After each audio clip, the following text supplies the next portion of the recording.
Hey guys, and welcome back to Mad About Skin. For today's video, I'm dressed like an orange, and that can mean only one thing. We're talking about this ingredient, vitamin C. Now, vitamin C is a wonderful ingredient to incorporate into your skincare routine, and it has multiple different benefits. However, it is hands down the ingredient that confuses people the most. I get asked so many questions about vitamin C, and I really want to cover them all off in today's video in what I'm calling the ultimate guide to vitamin C. We're going to talk about choosing the right strength, the right formulation, how to layer it into your skincare routine, the benefits you can expect, and of course my own experiences with this wonderful ingredient.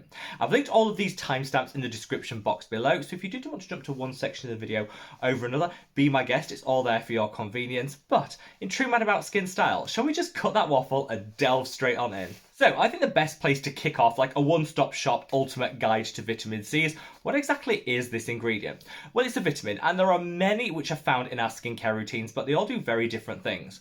Vitamin C is one of the best studied of skincare ingredients on the market, so we really know what it can and it can't deliver.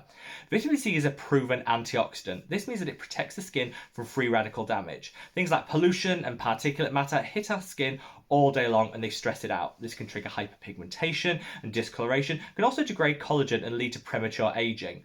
I always recommend people have a potent antioxidant to sit alongside their sun protection, just protect the skin all day long. Vitamin C is more than just an antioxidant though. It's also clinically proven to boost levels of a collagen and elastin in the skin. This is amazing because over time the levels of collagen diminish like that. You can keep the production in tip-top form by incorporating ingredients such as vitamin C, retinoids and other great collagen boosters. Vitamin C is one that has a lot of scientific data sat behind it to prove just how effective it is as a collagen booster. I mean, it's a great anti-aging ingredient. Finally, vitamin C can brighten and even the skin tone. I think at any point in our skincare journey, we'll have areas of discoloration and hyperpigmentation, which can damage our skin confidence. By incorporating a vitamin C in your skincare routine, it can help to eradicate some of that excess pigment that might have pulled, giving a more even look to our complexion. It's also great for brightening the skin. I feel like, as we age, our skin can become a little dull and lackluster. You can reverse that by using a good vitamin C serum, which will bring back that vibrancy and luminosity we all crave. With those wonderful benefits that I've just outlined, it's not hard to see why people reach for vitamin C in the numbers that they do, and everybody adores the results that they get. However, it can be a little bit tricky to incorporate, which is why in this section of the video I want to go through all the pros, the cons, and everything that you guys need to know. Let's kick things off with choosing the right vitamin C for you. There are two primary forms: active vitamin C and vitamin C derivatives. Active vitamin C are the types that go into the skin and deliver that benefit straight away. You'll usually see them listed on ingredients lists as ascorbic or L-ascorbic acid. Vitamin C derivatives are very different. They go into the skin in their derivative form, and there has to be a conversion to an active form of vitamin C to deliver the benefits. If you have a very resilient skin type that's not prone to sensitivity, you can absolutely go straight in with an active vitamin C. You'll get quicker results. I definitely feel you get an enhanced performance from this style of vitamin C, but it can be a little sensitizing on the skin, so that's definitely something to look out for. If you have a sensitive skin type, or you're totally new to vitamin C and kind of want somewhere to start, reach for a vitamin C derivative. Because it has to go through a conversion, you find that it's more prolonged release. You don't get that instant hit, so you don't get the same level of sensitivity and irritation that you can get from active ascorbic or L-ascorbic acid. Beneath both of these forms of vitamin C, there are so many different concentrations, and this is where I think it gets just a little bit baffling. When it comes to vitamin C derivatives, honestly, you can reach for just about any concentration and you shouldn't get too much irritation. Something in the region of between 10 and 20% is fairly standard for a vitamin C derivative. That's usually what I recommend. Vitamin C in its pure form, ascorbic and L-ascorbic acid, you do have to be a lot more mindful of the concentration you reach for. If you go for something in a low strength, which is 5% or below, you'll definitely get some great results, but minimum risk of side effects and irritation. Something in a mid-strength between 5 and 15%, you'll get quicker results, but you could get some sensitivity and irritation in the skin. Anything above 15% is considered a high-strength ascorbic acid, and this I think is only for established users or those with very resilient skin. Super quick outcomes, but I do find that you get an awful lot of sensitivity even if you have a very resilient skin type. There is a school of thought out there that says reaching for anything in an active form of vitamin C above 20% is a waste of time. Dialing it up means you increase the amount of sensitivity, but you don't necessarily get any improved outcomes and benefits. So whatever vitamin C type you choose, I'd cap it at 20% as being like the maximum concentration. I've linked in the description box below 2 separate videos I did detailing my favourite ascorbic and L-ascorbic acid products and also my favourite vitamin C derivative serums. So if now you understand which is the right one for your individual skin's needs, hopefully that'll give you a little bit of inspiration for some of the great products that contain your vitamin C of choice. Now let's quickly touch on what vitamin C can't do. So I think we've talked about all its wonderful benefits, and a lot of people are already sold on this ingredient and want it in their skincare lives. But there are a couple of things that vitamin C can't do, and I think we need to understand these to really set expectations. It will help at the margins with very stubborn melasma and persistent hyperpigmentation, but I don't expect like a transformative outcome when reaching for vitamin C. If you've got very stubborn pigmentation issues, you need to use vitamin C alongside other pigment correctors such as alpha-arbutin, or you could reach for glycolic acid or other exfoliators. You need to take a multi-active approach. Vitamin C in isolation probably won't give you the results that you want. Also, vitamin C is not the only antioxidant on the market. Different antioxidants have different purposes. Whilst vitamin C is a great all-rounder, if you're looking for something very specific to target a specific skin concern, you might want to reach for some of the other antioxidants. I broke them all apart in a recent video, which I'm going to leave a link to up there. Vitamin C, fabulous if you want an all-round antioxidant, but if you're looking for something more specialised, there are other and possibly better options on the market. So let's come to busting some vitamin C myths. I think as an ingredient, it is the most misunderstood out there. You see so many claims and counterclaims, and it's really difficult to know what is the truth and what is a myth. Well, fortunately, when it comes to vitamin C, most of the scare stories are just myths. Let's start with the idea that you can't use vitamin C with niacinamide.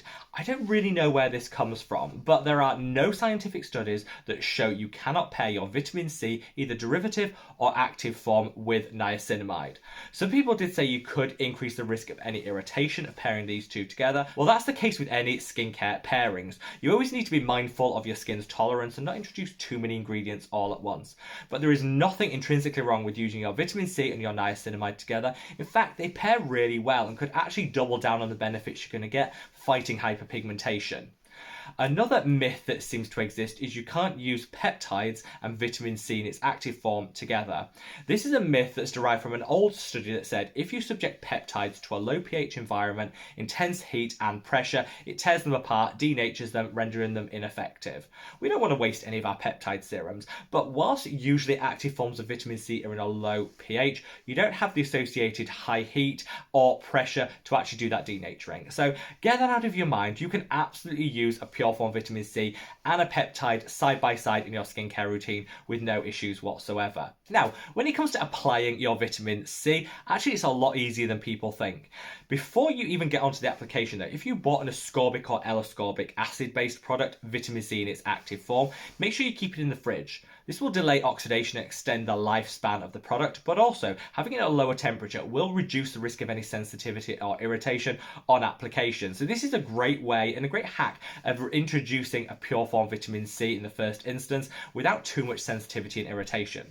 So you get your product out of the fridge. If you're reaching for a vitamin C derivative, you don't need to keep it in the fridge. On your vanity or countertop, it's actually fine. But turn and look at the ingredient composition of that vitamin C serum. If the first ingredient is aqua or water, that's a water-based serum and will go very early on in your skincare routine. If it's an oil-based formulation, and the easiest way to tell this is again by not having aqua or water as the first ingredient, that is usually indicative of it being an oil-based formulation, it will go towards the end of your skincare routine. Lots of people get hung up on vitamin C and the exact right placing, but it's like any serum. Make sure you match the viscosity of your serum and the base formulation to where it goes. Water-based serums go first, oil-based formulations later on in your skincare routine. If you've opted for a vitamin C in its pure form, ascorbic or L-ascorbic acid, and you use it on the same day as your exfoliator, make sure you use your vitamin C after your exfoliating acid. The reason I say this is your acid exfoliator will lower the skin's pH, which will just mean when you put that active form of vitamin C on top of it, it'll just get to work that little bit quicker and you'll get more bang for your buck. This is again another great hack of just maximizing the potential of your vitamin C. The same won't work with vitamin C derivatives that don't require a low pH in order to get into the skin and deliver that benefit, but active forms of vitamin C should always follow your exfoliator if you're using it on the same day. There's a lot of confusion about whether you should use vitamin C's in the morning or the evening. For me, the morning wins out every single time. That's because one of the key benefits of vitamin C is it's a potent antioxidant. Free radicals are hitting their skin in a greater quantity throughout the day when we're outside, exposed to environmental aggressors. So make sure you prep the skin, protect it with a good vitamin C in the morning. You don't really need it on the evening when you're asleep, your curtains are drawn. There's going to be far fewer free radicals to cause any damage. Maximize the antioxidant potential by using in your morning routine. Beyond that, honestly, it is not that difficult to incorporate vitamin C. Treat it like you would any other serum. If you're new to the ingredient, go for a lower concentration first and introduce it gradually, a couple of times a week, then building up to every single day. Vitamin C to deliver the maximum benefits should be used daily in your morning skincare routine, but don't feel you have to start with that. Building up is always the best way to increase tolerance and minimize any sensitivity or irritation. My experience with vitamin C has been wonderful. I tend to go for a vitamin C derivative, which is just better tolerated by my skin, which is particularly sensitive to active forms of vitamin C. In the long term, I still get some great benefits in terms of fading hyperpigmentation and boosting the luminosity of my skin. It's all about choosing the right vitamin C for your individual needs and skin type, and hopefully this video has kind of helped you to understand this ingredient in a bit more detail and layer it successfully into your skincare routine. If you've got any outstanding questions at all, sound off in the comments section below and I'll get back to you straight away. Wherever you are in the world, guys, stay safe, stay well, and love your skin. Take care. Bye.